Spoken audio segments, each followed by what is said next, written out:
Exécuté par qui? Fabrice Florent. Salut Maud. Re. Pour les gens, ça fait une semaine, hein, mais pour Oui, nous, ça c'est fait vrai. environ 3 minutes qu'on avait enregistré cette intro. Maud Ventura, donc Maud Ventura qui était autrice, hein, on vous invite à aller réécouter l'introduction parce qu'on se présente un peu plus longuement.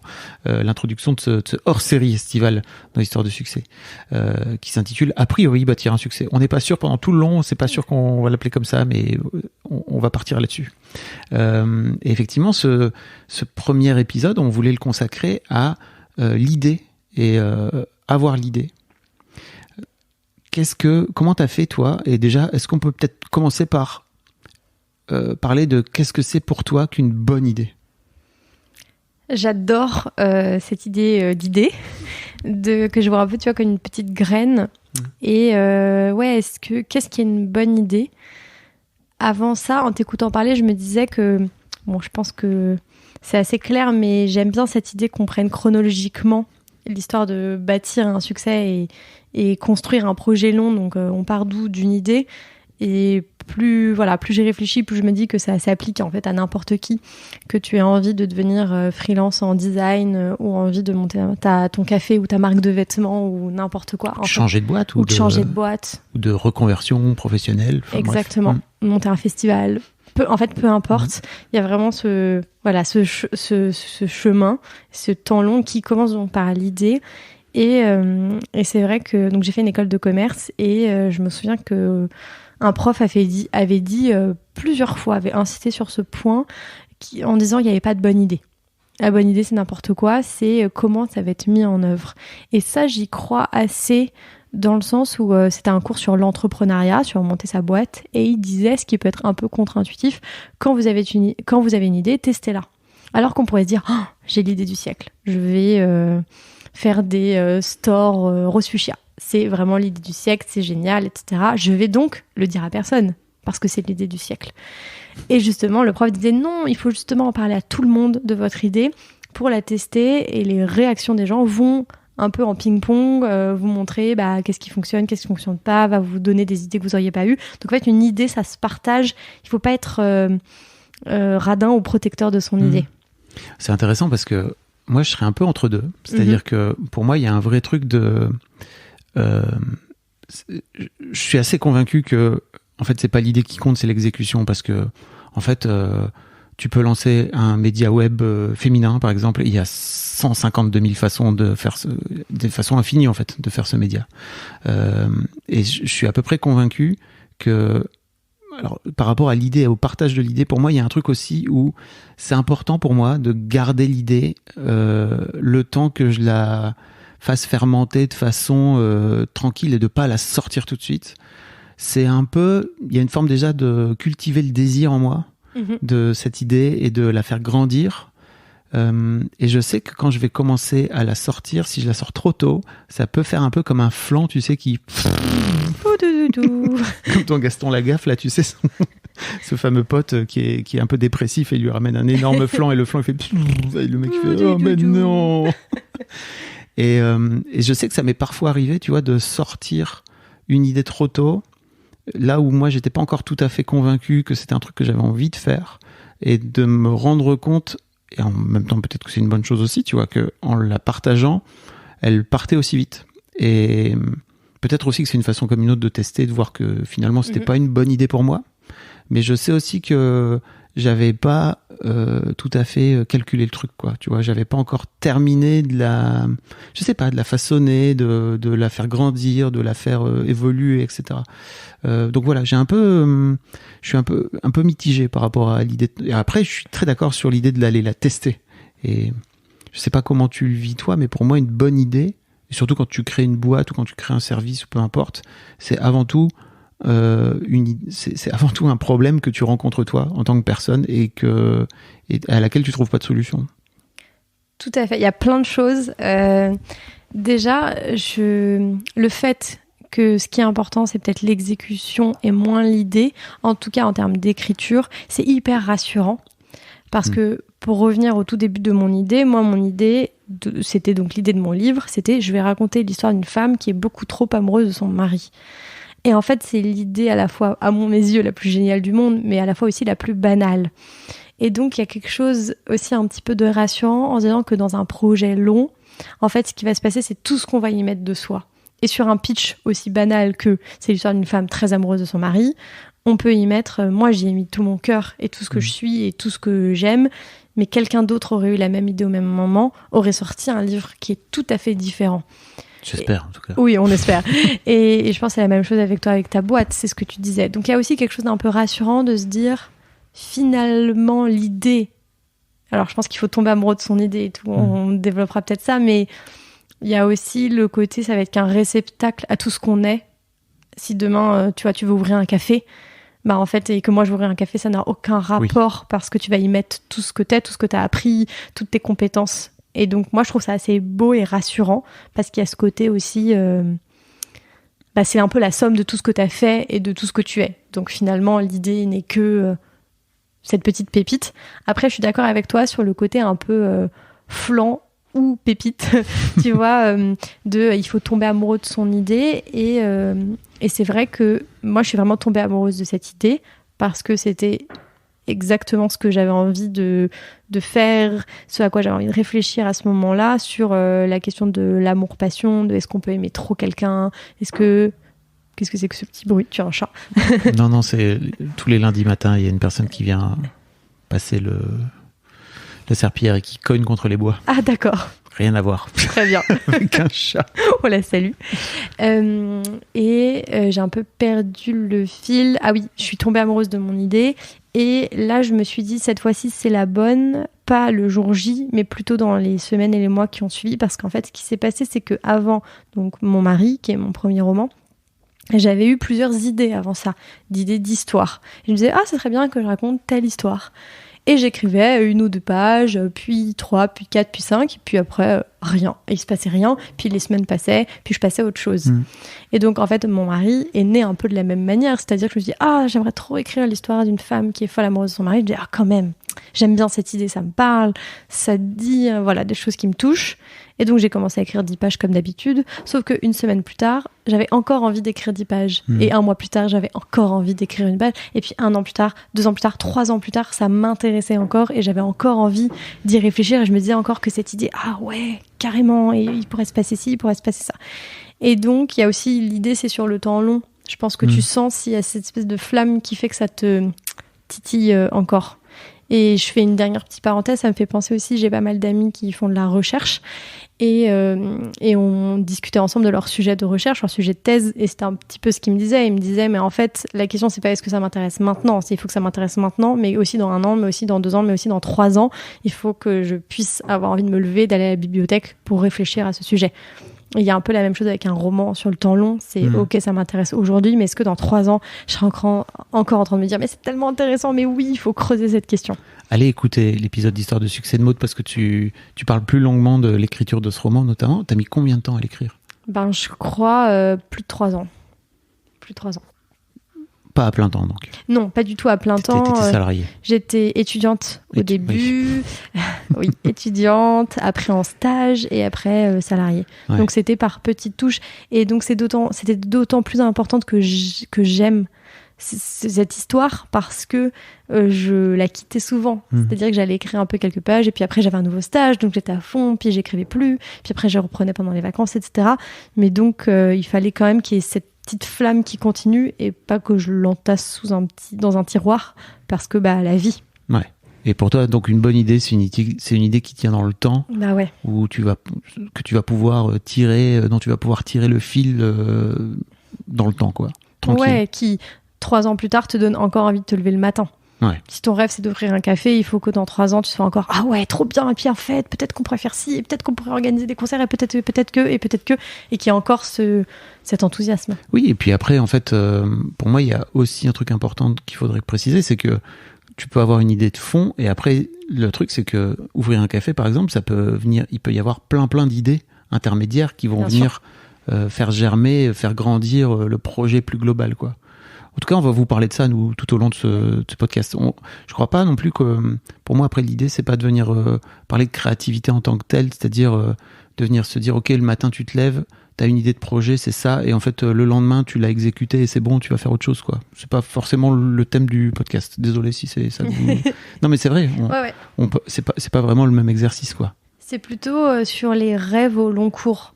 C'est-à-dire, j'ai toujours eu envie d'écrire. Je reçois beaucoup de messages sur Instagram comme ça. J'ai toujours eu envie d'écrire un roman. Qu'est-ce que tu me conseilles ? Ou toi, peut-être j'ai toujours voulu monter ma boîte. Bah oui. Parce que toi, tu me fais parler, mais tu m'as pas dit, toi, ton idée. Attends, avant de parler de moi, j'aurais bien aimé savoir, pour parler de l'idée justement de mon mari, est-ce que quand tu te lances dans l'écriture de mon mari, t'as déjà la fin telle qu'elle existe ? Non. On va faire en sorte de pas vous spoiler la fin. Non et non. Oui. Non, j'ai pas du tout la fin. J'ai précisément que l'idée. Incroyable. C'est-à-dire que j'ai pas du tout l'intrigue, l'histoire. C'est pas un livre, en fait, c'est une idée. C'est, je veux raconter l'histoire d'une femme qui est follement amoureuse de son mari. Okay. Excuse-moi. Donc moi, c'est très clair dans ma tête que je veux qu'elle ait 40 ans, qu'elle soit mariée, qu'elle ait 2 enfants, que ça soit une fiction assez loin de moi. Pas l'histoire d'une jeune étudiante de 25 ans qui vient d'emménager avec son mec. Pas du tout. Je voulais que ça soit loin de moi. Et donc, j'ai l'histoire de cette femme qui, au bout de 15 ans de vie commune, aime son mari comme au premier jour. Et c'est tout. Et donc, j'écris les premières pages qui sont encore aujourd'hui les premières pages du livre sur, je suis amoureuse de mon mari, mais je devrais plutôt dire, je suis toujours amoureuse de mon mari. J'aime mon mari comme au premier jour d'un amour adolescent et anachronique. Je l'aime comme si je n'avais jamais été quittée, etc. Et donc, c'était cette idée-là. Et donc, j'ai écrit ça. Et après, on en parlera. La suite, c'était un peu... Et après mais il n'y a pas d'histoire, mais il n'y a pas de fin. Mais en fait, c'est pas un roman, c'est juste une idée. C'était une idée. C'est une idée. À la base. Alors moi, l'idée pour créer Mademoiselle vient de plein de choses. Et en fait, je crois qu'il faut remonter à quand j'ai 17 ans et que je tombe amoureux de cette fille qui va devenir ma femme. Et elle était abonnée à Jeune et Jolie à l'époque. Tout à fait. Et on faisait ensemble les tests à la con, tu vois. Donc c'était un truc qu'on faisait, on était adolescents, on faisait ça. Et c'est vraiment marrant parce que je suis pas sûr que si je lui en reparle aujourd'hui, elle s'en souvienne, quoi, tu vois. Mais moi, ça m'a vraiment marqué parce que c'était un premier pas dans la presse féminine que je connaissais pas du tout. Et tu vois, parfois, j'avais un peu ce truc de... c'est quand même un peu tiré par les cheveux, quoi, tu vois, par rapport à notre vraie vie à nous, par rapport à ta vie à toi, parce que ça s'adressait à elle. J'avais un peu ce truc de... ok, c'est marrant, c'est fun, mais en même temps, ça te ressemble pas vraiment, quoi. Quelques années plus tard, je rentre chez Pimki pour monter leur site web et je découvre la presse féminine de façon beaucoup plus large. Moi, j'ai fait des études de communication avant et dans ces études de com, il y avait plein de travail universitaire. C'est une formation universitaire à la base, d'études. De la ligne éditoriale, du contrat de lecture, ce qu'on appelle le contrat de lecture, c'est-à-dire ce qui se passe entre une rédaction et le lecteur ou la lectrice, etc. Et je découvre la presse féminine et je me rends compte à quel point c'est, à mon sens, complètement hors sol par rapport aux vraies femmes et par rapport aux femmes qui le lisent autour de moi, c'est-à-dire mes amis, globalement à la fac. Et je creuse un peu avec elles et je me rends compte que non seulement elles le lisent, donc elles l'achètent, elles le lisent, et en plus, ce qu'elle me dit, c'est qu'après l'avoir acheté, souvent, elles se sentent un peu merdeuses parce qu'elles sont pas à la hauteur. Et en fait, très longuement, le chemin a pris du temps. Mais en fait, moi, déjà, à la base, je voulais toujours monter ma boîte. J'ai toujours voulu monter ma boîte. J'avais un vrai truc de vouloir... J'ai créé des assos quand j'étais plus jeune, etc. J'avais un vrai truc d'entrepreneur. Je sais pas trop pourquoi avec le recul, mais j'avais envie d'être mon propre boss. Ça m'intéressait pas. Je crois que j'ai beaucoup vu mon père galérer avec ses patrons et que je m'étais dit, peut-être la meilleure façon, c'est de devenir soi-même patron. Et donc, ouais, j'ai bossé pendant 7 ans chez Pimki. C'était très long, mais on va en reparler après dans le prochain épisode, on va vous parler de se lancer. Et en gros, avec le temps, petit à petit, je me suis dit, mais en fait, il n'existe pas de magazine féminin qui parle aux jeunes femmes qui existent vraiment, quoi, qui sont dans ma vie. Donc, pourquoi pas le faire, quoi. Et ça, c'était vraiment le pitch de base de Mademoiselle. C'est-à-dire que 15 ans plus tard, quand je revends la boîte, franchement, si tu m'avais dit en 2005, en fait, ta boîte, dans 15 ans, elle va devenir ça, est-ce que tu seras OK ?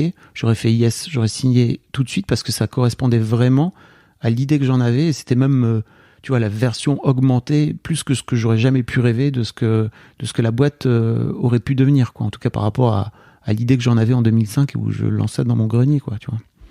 Donc ouais, ça a été un long chemin, mais pour moi, c'était la bonne idée dans le sens où il n'y avait pas de médias féminins équivalents à l'époque. Entre-temps, le féminisme est arrivé, donc il y a eu plein de choses, mais je sais que Mademoiselle a été l'un des tout premiers médias, et je revendique aujourd'hui, j'ai aucun problème, à lancer ça avant que ce soit cool, en fait, hein, avant que le féminisme soit cool, avant que il y ait tous ces comptes Insta qui soient devenus et qui ont fait grandir les idées, etc. Je sais pas, je crois que la première prise de conscience pour moi que Mademoiselle, avant je disais progressiste, tu vois, mais d'associer Mademoiselle à une idée féministe, je crois que c'est en 2009. Donc, et ça correspond à peu près à l'année où ma fille rentre à l'école et que je vois à quel point les garçons et les filles sont totalement différenciés dans leur rapport au monde, etc. Et ça me fait mais c'est pas possible, en fait ça commence dès le plus jeune âge. Effectivement, ça commence dès le plus jeune âge. Et je m'en souviens, moi, de mon côté, de la première fois où j'ai entendu parler de Mademoiselle. Je pense que j'étais peut-être en terminale et c'est là, mais tu connais Mademoiselle? Et je me souviens, tu vas rire, j'avais tapé Mademoiselle sur Google avec Mademoiselle écrit normalement, exactement, quoi. Et ça avait été corrigé en disant ah non, je pense que vous cherchez Mademoiselle avec un Z. Incroyable. Mais oui, c'est ça. Merci, et Google. Ah ouais, je me suis dit waouh, et c'est ça.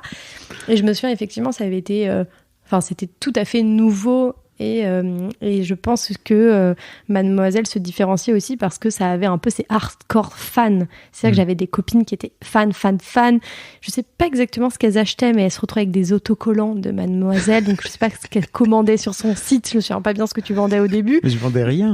Mais elles avaient des autocollants, des machins, des trucs. C'est un autre sujet, mais je vendais pas. L'une de mes idées à la base, c'était ok, on va faire des stickers et on va demander aux gens de nous envoyer, aux lectrices, de nous envoyer des enveloppes c'est ça. Des enveloppes timbrées, et en fait tous les midis ou quasi tous les midis, pas tous les midis, j'exagère, mais très régulièrement on faisait des ateliers où on remplissait les enveloppes de stickers et on les renvoyait après, et je me pointais parfois avec 3-4 énormes sacs à la poste, et puis en fait on était trop contents parce qu'après sur Insta, etc., on recevait des tas de messages de nanas qui avaient scotché des stickers partout, quoi. Je me souviens de la période sticker, et pour revenir sur ce que tu disais tout à l'heure, à un moment tu as dit, je me souviens plus bien de l'expression, mais un pitch très clair. Enfin, moi, mon pitch très clair, c'était le média féminin qui parle des femmes telles qu'elles sont vraiment, et que 15 ans plus tard, c'était toujours ça. Et je pense que c'est aussi ça, une idée, ou en tout cas une bonne idée, c'est une idée très claire et bien formulée. Et parfois, ce qui peut être dur quand on se lance, c'est quand l'idée en elle-même, c'est genre, je pourrais créer un média féminin, mais en même temps, ça serait aussi peut-être une agence, et puis en même temps, on ferait ça, puis en même temps, on ferait ci, puis hein. Et donc, il y a aussi ça qui rend la chose plus compliquée. J'ai l'impression que dans ton cas comme du mien, il y a un peu un moment aussi où une idée est simple. Et moi, c'était pas genre, je vais raconter l'histoire de cette femme, et en même temps, il va se passer ça, il va se passer ça, mais en même temps, ça raconte aussi ça. Et ça, c'est dans un deuxième temps, parce que comme tu dis, les idées ensuite se déclinent. Mais au début, la petite pierre précieuse ou la petite pépite, c'est juste un truc très simple et très clair, et je pense qu'il part pas dans tous les sens, et ça aide après, on en parlera dans les épisodes suivants, à garder le cap. Ouais. C'est-à-dire que quand on est au milieu de l'océan et qu'on est perdu, c'est-à-dire que si mon idée de départ c'était je vais raconter l'histoire d'une femme très amoureuse, mais en même temps elle est amoureuse, mais attendez, c'est plus complexe que ça, parce qu'en fait c'est ambigu parce qu'elle est amoureuse, mais en même temps elle a vraiment de l'amour. Non, il fallait que ce soit c'est l'histoire d'une femme qui est beaucoup trop amoureuse. Point. Peu importe ce que ça veut dire. Je suis trop d'accord, et pour moi, j'irais même jusqu'à dire, écrivez une phrase en 10 mots, pas plus, pour décrire votre projet et décrire l'idée de votre projet. Et en fait, si c'est trop long, faites en sorte de la couper et de vraiment faire en sorte que votre idée tienne en 10 mots, pas plus. C'est peut-être parce qu'il y a plusieurs idées si c'est trop long. Ouais. C'est peut-être qu'il y a 3 idées dans une idée, et la question c'est, ok, c'est quoi vraiment? Parce que si tu me disais, je veux faire un média qui parle aux femmes telles qu'elles sont vraiment, et en même temps, ok, c'est quoi vraiment l'idée? L'idée, point de majuscule. Mais oui, et c'est vrai que tu vois, j'anime des ateliers d'écriture, on en reparlera peut-être, et ça fait partie un peu du travail que je fais avec les personnes qui suivent mes ateliers, c'est de comprendre un peu, bon là on va rentrer plus dans le roman, mais quelle est ton intrigue, quelle est ton histoire, quel est ton thème. Et souvent je creuse en disant, mais pourquoi tu vas raconter ça, mais pourquoi tu vas raconter ça, mais en fait c'est quoi l'idée? Ah mais c'est ça. En fait peut-être que 60% de ton texte c'est pas important pour toi pour le moment, donc on le met de côté. Concentre-toi déjà sur ce que tu veux vraiment raconter. C'est quoi vraiment? Qu'est-ce que tu veux vraiment? Délaguer, tu veux dire? Ouais, c'est ça. Faut aller au plus Bah, en tout cas, au début. Après, ça prend de la chair et ça grossit et ça grandit et ça fait des petits bébés. Mais au début, je pense que c'est important dans un projet long. Voilà, mais même tu prépares demain un marathon, c'est important de savoir ce que tu prépares. Oui. Tu veux dire, je prépare un marathon et puis en même temps le vélo et puis en même temps, ou alors c'est un triathlon. Ouais. Mais je pense que c'est important aussi de savoir où tu vas. Et puis, même si tu te dis un marathon, mais en combien de temps? Voilà. Et un marathon, est-ce que c'est la première fois que tu le fais, donc tu as juste envie de le finir? Et c'est déjà pas mal. Ou alors, si c'est ton 3e marathon, peut-être tu te dis, j'ai envie de faire mieux que l'année passée. Ou que la fois dernière. Bref. Une idée, 10 mots. Beaucoup de blabla pour dire ça. Non, mais je trouve ça hyper important, en fait, de commencer par là. Et effectivement, j'ai fait pareil pour mes podcasts. Tu vois, pour moi, mes podcasts, je serais capable de te dire vraiment en 10 mots pour chaque podcast ce qu'il raconte, quoi. Voilà, point barre. L'idée. Celui-ci, je suis moins sûr. Non, mais si. Ah, mais non. Bien sûr que si. On va vous parler de comment faire pour bâtir un succès dans le temps. Dans le temps. Dans le temps. Dans le temps. Ouais, en même temps, on s'auto-convainc que c'est une bonne idée, tu vois. Alors, je trouve en même temps... C'est du work in progress. On vous fait partager aussi. Enfin, tu vois, on partage un petit peu. Vous êtes dans les coulisses. Vous êtes dans les coulisses. Est-ce qu'il y a d'autres choses dont tu voulais parler? On a parlé des différentes étapes. On a parlé de pourquoi je sens que cette fois-ci, c'est la bonne. Ouais, que c'est la bonne idée. Bah, ouais. Le côté...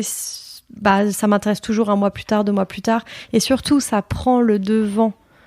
Ça grille la priorité de les autres choses que je suis en train de faire. Parce que cette idée, je la trouve tellement géniale et excitante pour moi. Ça me donne des petits guillis dans le ventre. Donc, voilà, il y a cette chose qui m'aspire et qui est encore plus excitante pour moi que toutes les autres choses que je peux faire. Alors, tu vois, je trouve ça trop intéressant. Après, je sais pas si c'est le thème ou pas, mais par exemple, moi, j'ai des idées de podcasts là qui viennent et qui sont là et qui durent. Mais j'ai pas le temps de les mettre en place. Donc, et je sais pas si tu vois, par exemple, dans ton temps d'écriture de livre, est-ce qu'il y a d'autres choses qui te viennent, ou alors tu t'interdis pendant ce temps-là de t'ouvrir à d'autres idées? Là, je suis en train d'écrire... Enfin, c'était la même chose pour le premier et le deuxième. Je pouvais pas me dire je suis en train d'écrire un roman. On va rester sur le premier. Je peux pas dire je suis en train d'écrire mon premier roman et en même temps, il y a une autre idée à côté. Tiens, je vais réécrire 10 pages. Mais ça, c'est aussi parce que cette idée, je l'aimais tellement que déjà, je pense que je fermais la porte aux autres idées. Et quand j'en avais, je les notais un peu dans un carnet en me disant, pour plus tard. Mais il y avait c'est comme quand t'es amoureux. C'est-à-dire que oui, il y a des gens que tu peux trouver très sympathiques. Mais c'est tellement... Enfin bon, bref, on va pas je suis d'accord. voilà, je sais pas comment pousser le parallèle, mais je les regardais même pas, les autres idées. Elles m'intéressaient pas, elles étaient moins belles, moins brillantes. Là, pareil, je voulais celle-là, en fait. Je suis d'accord que ça marche aussi pareil pour l'amour et pour le couple, en fait, d'une manière générale. J'ai envie de juste m'arrêter 2 secondes sur écrire les idées dans un coin, parce que j'ai beaucoup fait ça. Donc pendant 10 ans, j'avais des carnets dans tous les sens, etc., qui étaient moins des carnets de notes. Ça, je regrette un peu de pas avoir noté plus le quotidien de Mademoiselle, tu vois, de ce que je vivais, etc. Mais en revanche, dès que j'avais une idée, je le notais dans un coin, et je revenais très régulièrement, tous les ans, on va dire, sur ok, c'était quoi, qu'est-ce que j'avais noté l'année dernière, que j'ai peut-être mis de côté, que j'avais pas fait, que j'avais pas exécuté, et sur lesquels j'ai envie d'aller maintenant. Et il y avait toujours des pépites, en fait. Donc vraiment, prenez le temps d'écrire, de noter dans un coin, parce que c'est des idées qui peuvent vous resservir peut-être dans 5 ans, 10 ans, peu importe, quoi. Alors, il y a une anecdote dont j'aimerais bien parler qui illustre bien l'idée, enfin en tout cas la différence entre avoir cette idée et en fait la réaliser. J'ai lancé Rocky en 2018, si je me trompe pas, fin 2018, début 2019. Rocky qui était en gros la grande sœur de Mademoiselle, pour les mademoiselles qui avaient grandi, etc. C'est une idée que j'avais depuis au moins 2013-2014, je crois, et que j'ai mis beaucoup de temps à réaliser. Et avec le recul aujourd'hui, je regrette parce que c'est une vraie idée qui me portait. Et tu vois, typiquement, j'étais tellement amoureux de l'idée de Mademoiselle que j'ai pas regardé à côté, alors qu'en fait je crois que ça aurait nourri beaucoup plus l'écosystème, si tu veux, et c'est un des regrets que j'ai, tu vois, de pas l'avoir lancé beaucoup plus tôt, et c'est marrant parce que quelques semaines plus tard, après le lancement, j'ai quelqu'un qui m'a écrit en me disant que j'étais quand même sacrément gonflé parce que il y a 3 ans de ça, cette personne m'avait envoyé un mail pour me dire que ça serait une super idée de lancer un média pour les mademoiselles qui ont grandi, parce qu'elles-mêmes ne se retrouvaient plus de mademoiselles, parce qu'elles-mêmes avaient grandi entre-temps, etc. Et je me souviens qu'en fait, j'avais pas spécialement répondu à ce mail, tu vois, ou alors j'avais dû répondre un truc du genre ah bah ouais, c'est une super idée, wink wink, enfin tu vois, genre rien du tout. Ouais. Mais en fait moi ça faisait déjà 2-3 ans que j'avais cette idée en tête, donc c'était pas une nouvelle idée pour moi, c'était juste eh ben c'est cool, mais d'un autre côté faut le faire quoi. Et aujourd'hui j'ai pas l'espace mental, j'ai pas l'argent, j'ai pas plein de choses pour le faire, donc je l'avais pas fait. Et cette personne me reprochait en fait de lui avoir volé quelque part l'idée et de m'être appuyé sur son idée à elle pour finir par lancer Rocky. Et en fait, c'est marrant parce que heureusement, je sais même pas en fait ce qu'elle aurait fait, mais peu importe. C'était juste pour me rassurer moi mentalement que j'avais bien cette idée avant qu'elle me l'envoie. C'est que à la base, je voulais appeler ce média. Je sais pas si je vais le laisser, ça peut-être que je le biperai parce que peut-être que c'est toujours une bonne idée. J'en sais rien. Bip. Je trouve que c'est un bon nom.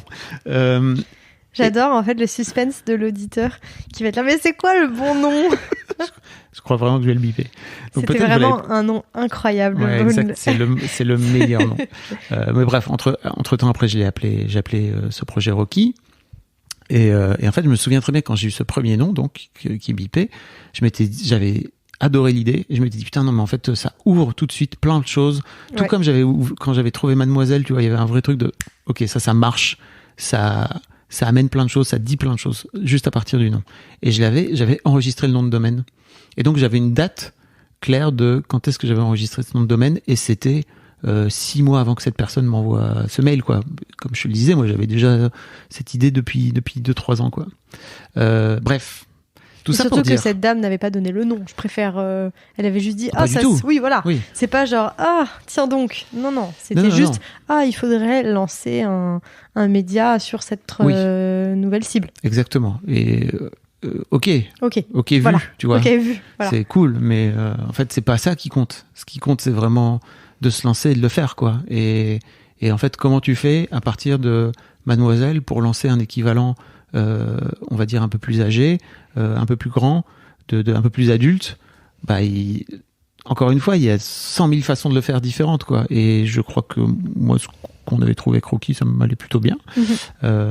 Et donc voilà, c'est un bon exemple pour venir dire, en fait, ce qui compte, c'est pas d'avoir l'idée, c'est vraiment de la mettre, de la concrétiser. Et si vous avez une idée, que vous la partagez à quelqu'un et que en fait cette personne en fait quelque chose, bah des os pas des os en fait, mais à un moment donné c'est pas parce que vous avez une idée vous et que vous la mettez pas en place que si quelqu'un d'autre le fait à votre place, bah c'est une ordure, c'est juste quelqu'un qui l'a fait, quoi. Et ce que je trouve fou aussi, c'est à quel point cette jeune personne, je la connais pas, cette femme et moi, nous n'avons pas du tout la même conception de ce que c'est une idée et une bonne idée. C'est-à-dire qu'il faut quand même une vision de l'idée assez différente de la mienne pour dire à quelqu'un qui a monté sa boîte, qui a créé son média, et tu lui dis juste tiens, tu pourrais refaire la même chose sur une autre cible, et la personne le fait et se dire c'était mon idée. Je veux dire, pour moi, tu vois, c'est une idée générique. Oui. Et d'ailleurs, en droit, j'ai fait un petit peu de droit, il y a cette idée. Alors, pardon pour les vraies personnes qui s'y connaissent, qui vont dire que que mes mots sont pas très précis, mais il y a ça notamment, tu vois, dans les noms de ce que tu peux protéger ou non et les idées que tu ne peux pas protéger en droit de la propriété intellectuelle, notamment quand c'est des idées banales. Et je sens de ma prof de propriété intellectuelle qui disait non mais ça c'est un nom banal, mais c'était vraiment le cas. Elle dit si tu fais un journal féminin qui s'appelle Journal féminin, tu peux pas protéger le journal féminin parce que juste c'est descriptif, c'est banal. Et donc il y a aussi ce côté, je me suis un peu perdue dans mon truc, mais juste toutes les idées, enfin il y a des idées qui sont juste Sauve-moi, je me suis empêtrée dans mon truc. Mais en gros, il y a des idées qui sont comme banales. J'ose pas le dire, je veux pas être méchante. Oui, c'est un peu banal, je suis désolée. C'est comme si je te disais... Enfin, ouais. Non, Comme mais si en tu fait, dis, tu devrais créer un autre podcast. Oui, bah oui, t'as ta Oui. boîte de podcast, t'en fais plein, oui, sans blague. pour moi, c'est pas déconnant de dire que quelqu'un qui vient me dire, bah, tu devrais écrire pour. Moi, je m'y retrouve plus. Avant, je m'y retrouvais. Maintenant, je m'y retrouve plus. J'ai l'idée de faire ça. En fait, pour moi, c'est ok. Bah oui, c'est sûr que c'est banal comme idée. C'est pas. Surtout qu'il y a pas, pour moi, il n'y a pas d'idée, même encore, il n'y a pas un nom. Non. Genre, mais tu devrais faire ça et l'appeler Magenta, ça serait génial. Et en fait. Super bon magenta. Laisse tomber. Et en plus, la Red Chef, en fait, ce serait Maud, parce que tata. Et en fait, le truc, ça serait aussi un super podcast. Non, mais laisse tomber, Magenta, voilà. Mais tu vois, il n'y a pas. Bref, tout ne fait pas idée. Il y a un mec qui s'appelle Peter Koenig qui a beaucoup travaillé sur le rapport à l'argent et qui a beaucoup inspiré Christian Junod, qui est un peu mon parrain entre guillemets d'histoire d'argent, qui parle de source en ce qui concerne une idée. Et c'est trop intéressant parce que lui, il dit qu'en gros, la personne qui est la source d'un projet, c'est pas une personne qui a une idée, c'est une personne qui a une idée ou qui a récupéré une idée et qui a fait le premier pas pour la mettre en place. Et ça, je trouve que Tellement. ça change tout, en fait. C'est-à-dire qu'effectivement, une idée, tant qu'elle est une idée, c'est juste une idée, quoi. Et à un moment donné, la personne qui décide d'y aller et de se lancer dans le projet, c'est elle qui fait ce fameux pas dont on vous parlera dans le prochain épisode. Tout à fait. Je suis contente qu'on soit revenu en arrière parce que j'aime vraiment, c'est moi, pour tout vous donner les coulisses, c'est moi qui t'ai demandé est-ce qu'on peut réenregistrer avec ton anecdote de l'idée et de ce mail, parce que je trouve ça vraiment symptomatique et très intéressant de quelle conception on peut avoir de c'est moi qui ai eu l'idée, c'était mon idée. Qu'est-ce que ça veut dire ça ? C'est mon idée. Ça ne veut rien dire. Les idées sont dans le cloud, elles sont dans l'air. C'est ça. Il y a Alice Gilbert d'ailleurs qui parle dans son bouquin Comme par magie, bien qui parle de sa fameuse idée de roman là, qui est incroyable. Cette anecdote. Tu veux la raconter ? Bah, effectivement, dans ce livre, donc c'est l'écrivaine qui a écrit le fameux best-seller Mange, Prie, Aime. Eat, Pray, Love, Julia, on t'embrasse, et donc qui a écrit un livre sur l'écriture créative qu'une amie podcasteuse que tu dois connaître, Marine Bausson, m'a offert quand mon mari est sorti. Elle m'a dit j'ai un petit cadeau pour toi, et elle m'a envoyé ce livre, ce qui était une attention folle, parce qu'elle savait qu'il y avait forcément un peu de tourbillon dans ma vie. Et dans ce livre, il y a beaucoup de questions de l'idée, et donc cette écrivaine défend l'idée qu'il y a plein d'idées qui se baladent dans le ciel, et que il y a quelqu'un en premier qui va l'attraper et la mettre en œuvre. Mais donc c'est un peu une course contre la montre, et si c'est pas toi, c'est quelqu'un d'autre qui la mettra en œuvre, et que la question c'est qui va l'attraper au vol. Et elle a une anecdote dingue avec une idée de roman. Elle a une idée de roman assez précise, voire même très précise. Et en fait, le livre sort. Et c'est pas elle qui l'a écrit. Et elle a cette sagesse de se dire, oui, les idées étaient dans l'air. Bien sûr qu'on a eu un peu l'idée au même moment, parce que plein de choses. Et en fait, c'est pas moi qui l'a mis en œuvre. Et c'est pas grave. Les idées continuent à voler dans l'air. Et je pense que c'est vachement le cas aussi dans l'entrepreneuriat. Des idées de boîte. De se dire, il faudrait vraiment faire ça. Oui, parce qu'à un moment donné, en fait, une idée n'est rien d'autre pour moi qu'une agglomération de plein d'informations qui se trouvent à droite à gauche, en fait, et que ton cerveau finit par analyser, parfois de façon très inconsciente, finit par mettre dans un coin. Enfin, en tout cas, moi, j'ai la sensation que j'ai plein d'idées qui viennent comme ça, qui sont à droite à gauche, et à un moment donné, ton cerveau, il les met tous ensemble, et il y a un truc qui fait une idée, quoi, et qui est une nouvelle idée, qui est juste un truc qui t'appartient à toi, qui peut-être appartient à quelqu'un d'autre aussi, j'en sais rien, mais qui est très dans des trucs qui se trouvent dans l'air du temps, entre guillemets, quoi, tu vois, que tu vois à droite à gauche, que tu vois sur internet, que tu vois dans des séries, dans des machins, dans des films, etc. Peut-être avec des discussions avec des gens, et qui finissent par devenir un truc un peu plus concret, quoi. Et puis il y a aussi cette idée que on tombe amoureux de son idée et qu'elle balaie tout. Et c'est ça la différence entre un rêve et vraiment une ambition. C'est-à-dire que si je dis « j'aimerais bien ouvrir mon café », c'est pas la même chose que « je veux ouvrir mon café, ça me fait palpiter, je vais tout mettre en œuvre pour ouvrir mon café parce qu'en fait c'est le rêve de ma vie et je le veux et donc j'ai trop envie parce que c'est tellement incroyable, tu te rends pas compte d'ouvrir son café ». Et donc c'est aussi la différence entre une idée, une bonne idée, une idée et une idée qui crée qui balaye tout, qui prend la priorité sur tout. Mais ça fait une très bonne transition pour l'épisode de la semaine prochaine, puisqu'on vous parlera de passer de l'idée à se lancer. RDV jeudi prochain, 6h du mat. Jeudi prochain. Des bisous.